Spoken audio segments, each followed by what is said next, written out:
ये जो इस बुक के राइटर है ना बेंजामिन ग्राहम, इनकी एक साइंड बुक है जिसकी प्राइस आज मार्केट में करीब $1.5 लाख है। Wait, before you hear the price, ask yourself one thing. Who is Benjamin Graham and why did the world's greatest investor call this book the best investing book ever written? By Ben Graham. When I read this book, it changed my life. Investment book ever written.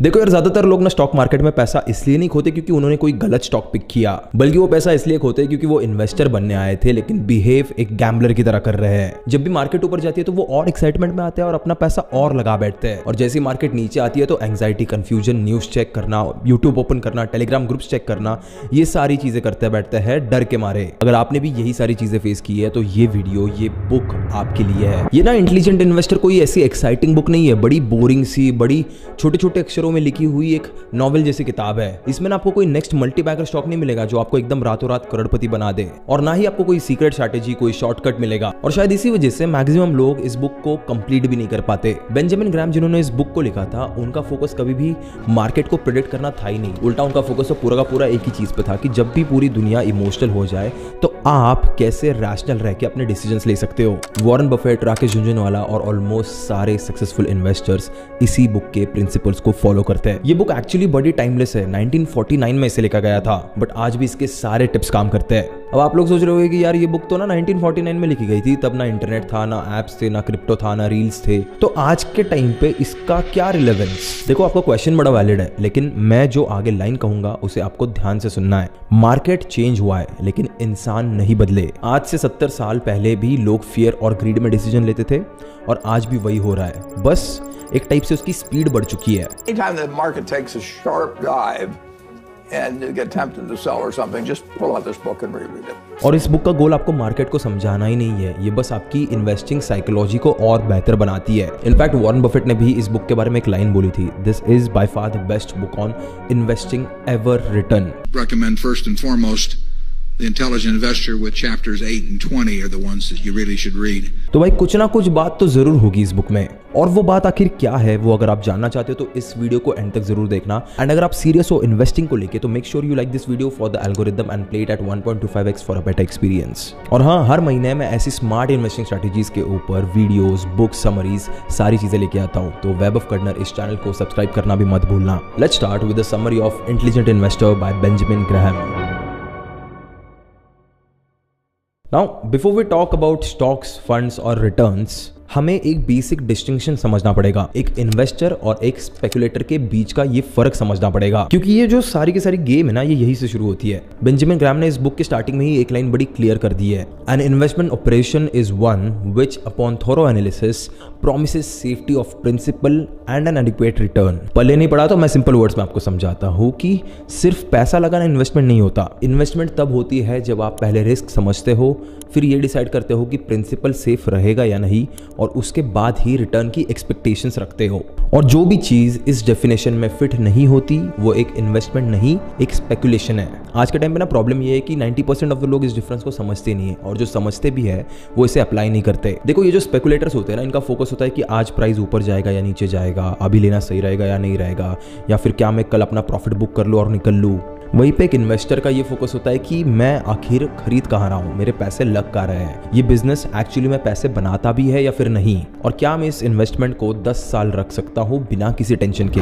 जो भी लोग बस screen पे देख के पैसे invest करते हैं, दोज आर स्पेकुलेटर्स। उसके एग्जैक्ट ऑपोजिट स्पेक्ट्रम पे एक इन्वेस्टर मार्केट को ना एक बिजनेस की तरह देखता है, एनुअल रिपोर्ट्स पढ़ता है, कंपनी की स्ट्रैटेजी समझता है और फिर ही इन्वेस्ट करता है। और ग्राहम ने बड़ा क्लियरली ये चीज मेंशन किया है कि स्पेकुलेशन ना कोई बुरी चीज नहीं है भाई, ये चीज कंप्लीटली आपके ऊपर कि आप ट्रेडिंग करना चाहते हो या फिर इन्वेस्टिंग, दोनों कंप्लीटली अलग चीज है। एक का खेल थोड़ा सा शॉर्ट टर्म है और दूसरे का लॉन्ग टर्म। और जब आपके दिमाग में ये क्लैरिटी आ जाएगी कि आप एक इन्वेस्टर हो या फिर एक स्पेकुलेटर, तभी आप नेक्स्ट कंसेप्ट समझने के लिए रेडी हो जाओगे। मेरे हिसाब से ये जो नेक्स्ट कंसेप्ट मैं आपको सिखाने वाला हूँ वो इस बुक का one of the most powerful idea है। ये एक ऐसा कंसेप्ट है जो आपको मार्केट से लड़ना नहीं सिखाता, बल्कि मार्केट को यूज करना सिखाता है अपने लिए, और इस कंसेप्ट को कहते हैं मिस्टर मार्केट। लेकिन इस मिस्टर मार्केट के कंसेप्ट को समझने से पहले मैं आपको इस बुक के बारे में एक फन फैक्ट बताना चाहता हूँ। ये जो इस इस बुक के राइटर है ना बेंजामिन ग्राहम, इनकी एक साइंड बुक है जिसकी प्राइस आज मार्केट में करीब $1.5 लाख है, यानी करीब 1.36 करोड़ रुपीस।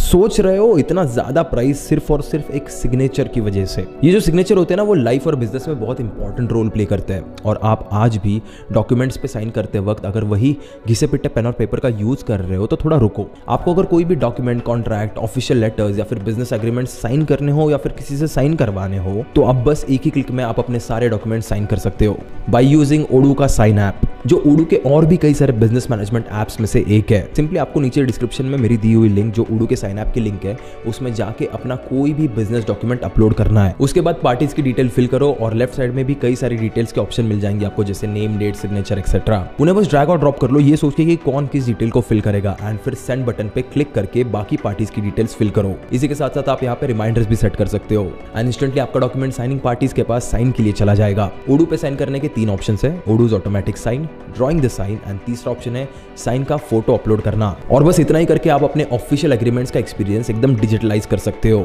सबको एक डिजिटल सर्टिफिकेट मेल हो जाता है as a proof of authenticity. और तो और ये सिर्फ इंडिया में नहीं बल्कि वर्ल्ड वाइड लीगली वैलिड है। और तो और अब अपने सारे कॉन्ट्रैक्ट्स का स्टेटस एक ही डैशबोर्ड से देख सकते हो कभी भी और कहीं भी। तो फटाफट ओडू साइन पे जाके अपना डिजिटल सिग्नेचर कॉन्ट्रैक्ट्स पे करो और अपने बिजनेस को और भी ज्यादा प्रोफेशनल बना के देखो। इसकी लिंक मैंने नीचे अपने डिस्क्रिप्शन में दे दी है। Make sure to check out Odoo sign. Now let's move to mister market. Benjamin Graham ने मार्केट को समझने के लिए कोई ऐसा कॉम्प्लेक्स फॉर्मूला यूज नहीं किया है। उन्होंने ना बेसिकली मार्केट को एक इंसान बना दिया है और उस इंसान को नाम दिया है मिस्टर मार्केट। सोचो कि मिस्टर मार्केट आपका ना एक टाइप से बिजनेस पार्टनर है। वो रोज सुबह आपके घर आता है और बोलता है कि भाई आज मैं अपनी कंपनी का हिस्सा इतने प्राइस में आपको बेचने के लिए रेडी हूं। अगर आप चाहो तो आप खरीद सकते हो, वरना कोई बात नहीं, मैं यहां से चला जाऊंगा। ऐसे करते करते ना रोज वो आपके पास आते रहता है। कभी उसका मूड अलग होता है, कभी प्राइस अलग होती है, कभी वो बहुत एक्साइटेड होता है क्योंकि उसको उसका फ्यूचर ब्राइट दिख रहा होता है, सब कुछ एकदम परफेक्ट दिख रहा होता है। लेकिन कभी कभी वो बहुत डिप्रेस्ड होता है, नेगेटिव न्यूज, फियर, अनसर्टेनिटी, कभी प्राइस का नीचे गिरना। अब आपका काम एज एन इन्वेस्टर ये नहीं है कि आप मिस्टर मार्केट के हिसाब से अपने पैसे लगाओ। देखो मार्केट अपना प्राइस आपको बताएगा, इन्वेस्टर का काम है उस प्राइस की वैल्यू को समझना। आपको खुद से बार बार ये सवाल पूछना पड़ेगा कि आज मिस्टर मार्केट जो मुझे प्राइस दे रहा है क्या वो मेरे लिए रीजनेबल है। और यही एक सिंपल क्वेश्चन आपका डिफरेंस बनेगा एक रिएक्शन और एक डिसीजन में। देखो अगर आप इस कंसेप्ट को समझ गए ना तो आपका मार्केट को देखने का पूरा नजरिया ही चेंज हो जाएगा। चाहे प्राइस कम रहे चाहे वो ज्यादा रहे, सबसे पहला सवाल खुद को ये पूछो कि क्या वो रीजनेबल है आपके लिए। लेकिन ये चीज करते करते एक नई प्रॉब्लम डेवलप हो जाती है कि अगर मैं पैसे लगाऊं तो कितने लगाऊं। और इसी प्रॉब्लम को काउंटर करने के लिए ग्राहम ने एक रूल बनाया था which is known as margin of safety. उनके हिसाब से ये इन्वेस्टिंग का सबसे बड़ा रूल है that don't rely on being right, rely on being safe. देखो ये जो मार्जिन ऑफ सेफ्टी है उसका सिंपल पर्पस है कि गलती होने के बाद भी आप मार्केट में सर्वाइव कर पाओ। देखो क्योंकि लोग आपको कितना भी बोले ना कि मैं इतनी पढ़ाई कर चुका हूँ, मैं एग्जैक्टली बता सकता हूँ आपको कि मार्केट कब ऊपर जाएगा कब नीचे आएगा, सब लोग झूठ बोल रहे हैं। ना एक्सपर्ट्स, ना एनालिस्ट, ना खुद the legend Warren Buffett himself कोई भी इस चीज को प्रेडिक्ट नहीं कर सकता। बस जो डूबने वाले इन्वेस्टर्स होते हैं और जो स्मार्ट इन्वेस्टर्स होते हैं उनके बीच में एक ही फर्क होता है और उसे कहते हैं बफर। इस बफर को ना मैं आपको एक एग्जांपल से समझाता हूँ। सोचो कि आप एक घर खरीद रहे हो, अब उस घर की मार्केट प्राइस है 1 करोड़ रुपए। अब उस 1 करोड़ की प्राइस पे आपको थोड़ा मोड़ा डिस्काउंट मिलके वो घर मिल जाता है 95 लाख रुपीज में। अब कल को मान लो उस प्रॉपर्टी में कोई इशू आ जाए तो हो सकता है उस घर की जो प्राइस थी मार्केट प्राइस 1 करोड़ वो गिर के सीधा 90 लाख हो गई या फिर इवन 85 लाख हो गई, यानी आपकी जो 95 लाख रुपीस की बाइंग प्राइस थी उससे भी कम। तो बाय डिफॉल्ट आप उस सौदे में लॉस में ही जा रहे हो। लेकिन अगर वही 1 करोड़ का घर आपने अगर 60-65 लाख में लिया होता तो शायद आप लॉस में नहीं जाते, उल्टा आप तो अभी भी प्रॉफिट में रहते। अब इसी फंडे को कहा जाता है margin of safety. Stock market में भी सेम ही लॉजिक लगता है कि अगर आप कोई भी बिजनेस उस प्राइस पे खरीद रहे हो जहां पे वो ऑलरेडी एकदम परफेक्टली प्राइस्ड है, तो इवन अगर मार्केट थोड़ा बहुत भी ऊपर नीचे चला गया ना तो वो गलती आपको बहुत महंगी पड़ सकती है। इन्वेस्टमेंट का गोल कभी भी मैक्सिमम प्रॉफिट निकालना नहीं होता। इन्वेस्टमेंट का गोल एक्चुअली आपको लॉस से बचाना होता है और एक टाइप से आपको इन्फ्लेशन से बचाना और एक सस्टेनेबल वे में रिटर्न्स निकाल के देना होता है। देखो मैंने काफी सारे लोगों को स्टॉक मार्केट में कहते हुए सुना है कि आपको रिस्क तो लेना पड़ेगा। रिस्क है तो रिस्क है, बात सही है, रिस्क तो लेना पड़ेगा, लेकिन अंधा रिस्क नहीं लेना है। ये जो मार्जिन ऑफ सेफ्टी ना इसका कंसेप्ट ये है कि अगर जस्ट इन केस आपका एनालिसिस गलत निकले तभी भी आपका कैपिटल जिंदा रहे। क्योंकि अगर आपकी कैपिटल अमाउंट ही नहीं बची, अगर सारी की सारी अमाउंट ही डूब गई तो भैया इन्वेस्ट क्या करोगे आप? मार्केट में डालने के लिए और पैसे कहां से लाओगे? अपना घर, गाड़ी, जेवर बेच के? मैंने खुद ने भी ना ये चीज बहुत बार मार्केट में एक्सपीरियंस की है कि जब भी मैं खुद को बहुत ज्यादा स्मार्ट समझ के मार्केट में इन्वेस्ट करता हूँ तब हर बार मैंने अपना मार्जिन ऑफ सेफ्टी कम ही रखा है और मैं गारंटीड बता रहा हूँ ये चीज़ कि आप गलती करोगे, मैंने भी गलती की है, आप भी करोगे। ये जो कॉन्फिडेंस और ओवर कॉन्फिडेंस होता है ना, इसमें एक बहुत फाइन लाइन होती है, और ये जो ओवर कॉन्फिडेंस है वो आपको डूब के ही मानेगा। तो होपफुली आपको ये मार्जिन ऑफ सेफ्टी का कंसेप्ट पूरा क्लियर हो चुका होगा। अब एक और नई चीज़ पे बढ़ते हैं कि यार सभी लोग ना सेम तरह से इन्वेस्ट नहीं करते।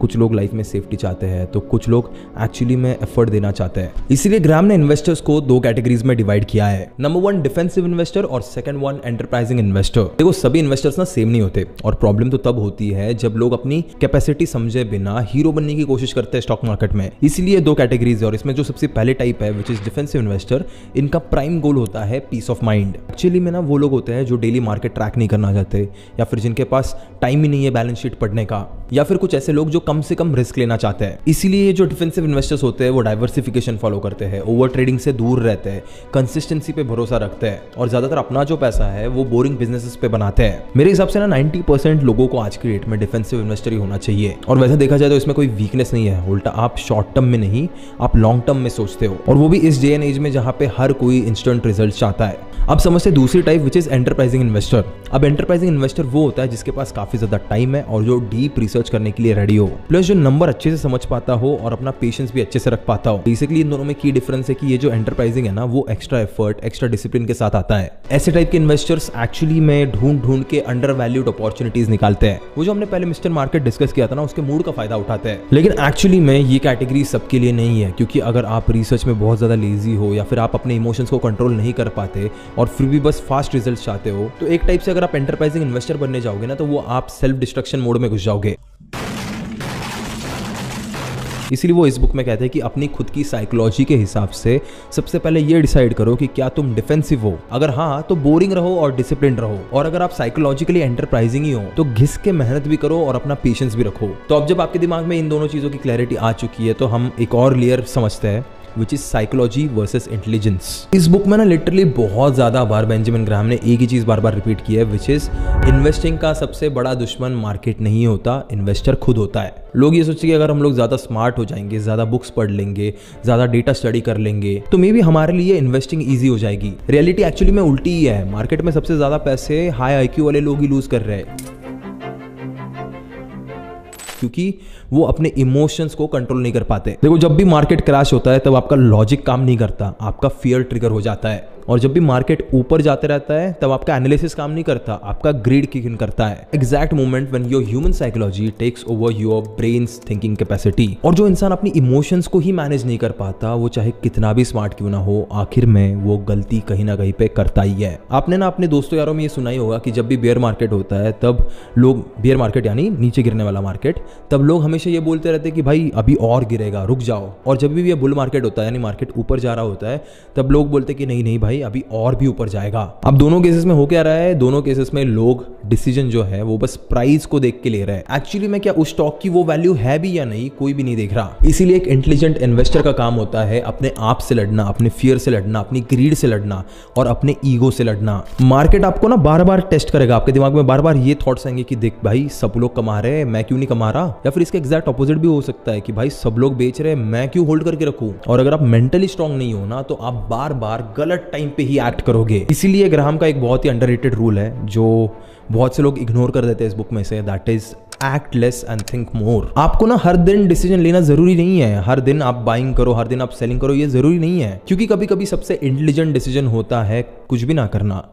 ये जो मार्केट है ना वो हमेशा से पेशेंस को रिवॉर्ड करते हुए आया है। वॉरेन बफेट ने भी एक ही रात में करोड़ों नहीं बनाए, 50 साल लग गए उन्हें वहां तक पहुंचने में। अब जब ये सारी बातें क्लियर हो ही गई तो एक इंपॉर्टेंट सवाल आपके सामने आता है कि ये सब थियरी हम लोग इंडिया में कैसे अप्लाई करें। तो अब तक हमने जितनी भी बातें की वो फिलोसॉफिकल थी, माइंडसेट के रिलेटेड थी, साइकोलॉजी के रिलेटेड थी। अब समझते कुछ प्रैक्टिकल बातें कि इस नॉलेज को अप्लाई कैसे करना है। ये बुक लिखी गई थी यूएस के मार्केट के हिसाब से, लेकिन हमारे यहाँ पे सैलरीज डिफरेंट है, टैक्सेस डिफरेंट है, वोलेटिलिटी थोड़ी मार्केट में ज्यादा है, ऊपर नीचे बहुत ज्यादा होते रहता है मार्केट। और इस सबसे भी ज्यादा इंपॉर्टेंट, हम लोग ना बहुत ज्यादा इमोशनल लोग हैं। तो ये जो फ्रेमवर्क है वो यूनिवर्सल है, लेकिन इसका एप्लीकेशन आपको लोकल बेसिस पे थोड़ा थोड़ा चेंज करना पड़ेगा। तो इंडियन सिनारियो में इसका मतलब क्या होगा? नंबर 1, डिफेंसिव इन्वेस्टर हो अगर आप इंडिया में, यानी कि अगर आप जॉब कर रहे हो, बिजनेस बिल्ड कर रहे हो, या फिर मार्केट को डेली टाइम नहीं दे सकते, तो हमेशा लॉन्ग टर्म इक्विटी में ही ट्रेड करना, उसके बाद रेगुलर एसआईपी क्रिएट करना, अपने स्टॉक्स का एक प्रॉपर डाइवर्सिफिकेशन करके रखना और अननेसेसरी एक्सपेरिमेंटेशन से ना थोड़ा दूर ही रहना। अगर आप डिफेंसिव हो तो आपको सामने वाले को हराना नहीं है, आपको बस मैदान में टिके रहना है एंड तक और आप अपने आप ही जीत जाओगे। इंडिया में ज़्यादातर लोग फेल इसलिए होते हैं क्योंकि वो बहुत ज़्यादा शॉर्ट टर्म नॉइज को एंट्री देते हैं अपने डिसीजन मेकिंग में। कोई भी अरी गरी न्यूज़ आ गई, आपने अपना पोर्टफोलियो चेंज कर दिया, उसके बाद आपके दुबई में बैठा हुआ किसी फेक स्टॉक मार्केट गुरु ने कोई वीडियो बना दी तो आपने मान ली। अगर मार्केट में हल्का सा करेक्शन आया तो आपने अपनी पूरी स्ट्रैटेजी बदल दी, और अगर इलेक्शन आ गया तो आपने अपना पूरा प्लान ही चेंज कर दिया। देखो, अगर हर इवेंट पे आपका प्लान चेंज हो रहा है तो एक्चुअली में जो आपका प्लान है वही वीक है। You need to follow that consistency when it comes to investing. तो एक सिंपल सी बात बस अच्छे से समझो कि एक ट्रेडिंग माइंडसेट में और एक इन्वेस्टिंग माइंडसेट में बहुत डिफरेंस है, ज़मीन आसमान का डिफरेंस है।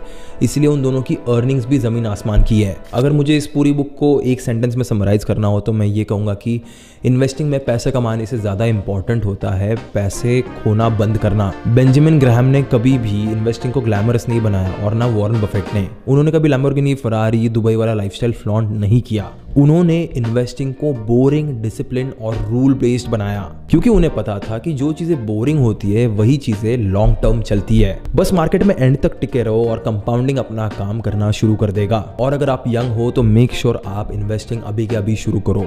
भले एक 500 रुपए की SIP क्यों ना हो, लेकिन शुरू जरूर करना, क्योंकि आप नहीं जानते कि किस इन्वेस्टिंग की प्रोसेस में आप कब फेमस और सक्सेसफुल इंसान बन जाओ, और हो सकता है वो टाइम जल्दी आए कि आप बन भी जाओ। इसलिए उडू ई-साइन चेक करना और अपना एक डिजिटल सिग्नेचर जरूर बनाना। ये एक स्मार्ट वे है सारे इंपॉर्टेंट कॉन्ट्रैक्ट्स, डॉक्यूमेंटेशंस और पेपर वर्क साइन करने का। इसकी लिंक मैंने नीचे डिस्क्रिप्शन में दे दी है। उडू और इनके जैसे ब्रांड्स हमें एनेबल करते हैं ऐसी वीडियोस आप तक ले आने में। तो अगर आप चाहते हो ऐसे ही डीप और नो नॉइज फाइनेंस ब्रेकडाउन जहां मैं बुक्स, साइकोलॉजी और रियल वर्ल्ड मनी को कनेक्ट करूं, तो याद से चैनल को सब्सक्राइब करना मत भूलना। देखो, मेरा पर्सनल गोल है 2026 में 10 मिलियन सब्सक्राइबर्स, और मुझे वो अचीव करने में आप सभी की जरूरत पड़ेगी। मैं मिलूंगा आपको अगली वीडियो में, तब तक के लिए keep hustling, keep learning and as always keep inspiring.